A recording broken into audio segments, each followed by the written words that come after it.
Praise the lord. అలసని వారిని ఊరడించు మాటలు. ఫిబ్రవరి 25. ఆ ఇంటి పునాది బండ మీద వేయబడెను గనుక అది పడలేదు. మత్తయి 7:25. నెహెమ్యా పడద్రోయబడిన ప్రాకారమును కట్టనారంభించుటకు మునుపు అతడు అవి ఎట్లు పడద్రోయబడెనో, గుమ్మములు ఎట్లు కాల్చబడెనో చూచుటకు తానే దాని చుట్టూ తిరిగెను. మనము దేవుని మందిరమును తిరిగి కట్టుటకు మునుపు మొదట గొడ్డుబారిన స్థితికి కారణమును కనుగొనవలెను.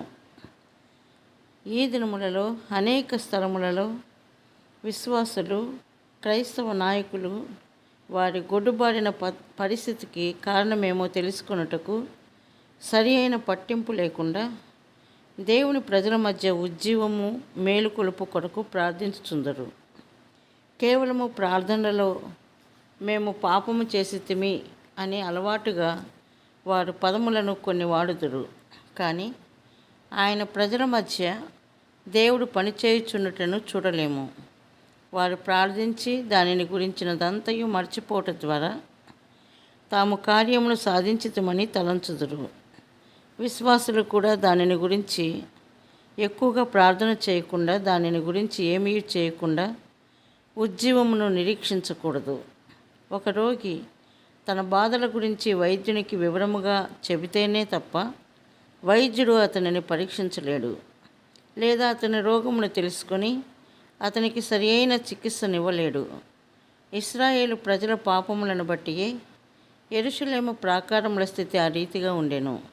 వారు ధైర్యముగా ఎదుర్కొనలేకపోవచ్చుండిరి. దేవుడు తన ప్రేమను బట్టి అనేక సంవత్సరములుగా తన ప్రవక్తల ద్వారా వారిని హెచ్చరించుచుండెను. కానీ వారు పదే పదే చేయు హెచ్చరికలను పట్టించుకొనకుండా ఎడతెగక దేవునికి అవిధేయత చూపిరి. వారికి చాలినన్ని అవకాశములు ఇచ్చిన పిమ్మటనే వారి పట్టణమును నాశనము చేయుటకు, ప్రాకారములు పడద్రోయుటకు, గుమ్మములను కాల్చుటకు దేవుడు బబులోను రాజైన నెబుకద్నెజరును పంపెను. ఈ దినములలో కూడా అదే పరిస్థితులను చూచుచున్నాము. దేవుని వాక్యమునకు విధేయత చూపించుటకు బదులు వారు మానవ కల్పితమైన ఆచారములు, అలవాట్లు, సంప్రదాయములు, పద్ధతులను అనుసరించుచున్నందున విశ్వాసుల మధ్య గొడ్డుబారిన తనమును కనుగొనుచున్నాము. వారు తమ కష్టములకు ఇదే మూలమని తెలుసుకొనుటలో తప్పిపోవచ్చున్నారు. ఒక మనుషుడు ఒక బలమైన కట్టడమును కట్టవలెనని కోరినప్పుడు మొట్టమొదటిగా అతడు బలమైన పునాది వేయవలెను. ఆత్మీయముగా కూడా మన ఇంటిని బండ మీద కట్టిన ఎడల గాలి, తుఫాను, వరదలకు అది పడిపోదని ప్రభువు చెప్పెను. ప్రభు అయిన యేసుక్రీస్తే మన బండ. మనం బండ అయిన ఆయన మీద కట్టబడవలెను.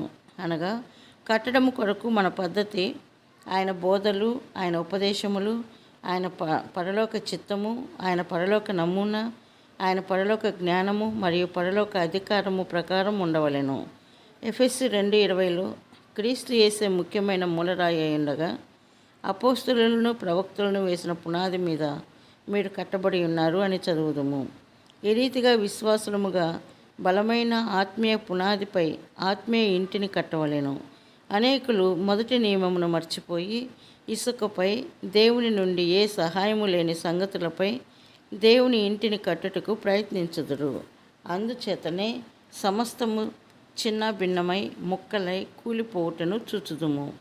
హెబ్రీ 12:26లో మానవ కల్పితమైన పద్ధతులు, సంప్రదాయములను ఆయన చెలింపచేయబోచున్నాడను ఎంతో గంభీరమైన హెచ్చరిక మనకు కలదు.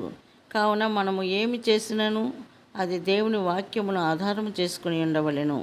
మరియు మన పని ఫలవంతముగా ఉండవలెనని కోరుచున్న ఎడల వ్యతిరేక శక్తుల యొక్క పరీక్షల ముందు అది నిలబడవలెను.